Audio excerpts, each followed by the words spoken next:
തൃശൂർ പൂരവുമായി ബന്ധപ്പെട്ടുണ്ടായിട്ടുള്ള ആ, പ്രശ്നങ്ങളെ സംബന്ധിച്ച് അടിയന്തരമായിട്ട് അന്വേഷണം നടത്തി അതുമായി ബന്ധപ്പെട്ട ആളുകൾക്കെതിരായി നടപടി സ്വീകരിക്കുമെന്ന് പ്രഖ്യാപിച്ചത് മുഖ്യമന്ത്രിയാണ്.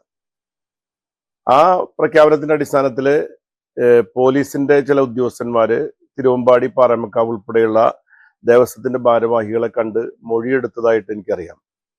ഇന്ന് അങ്ങനെ ഒരു അന്വേഷണം നടന്നതായിട്ട് അറിവില്ല എന്ന് പോലീസ് ഹെഡ്ക്വാർട്ടേഴ്സിൽ നിന്നും വിവരാവകാശത്തിന് മറുപടി കൊടുത്തതായി ഒരു വാർത്ത വന്നുകൊണ്ടിരിക്കുകയാണ്.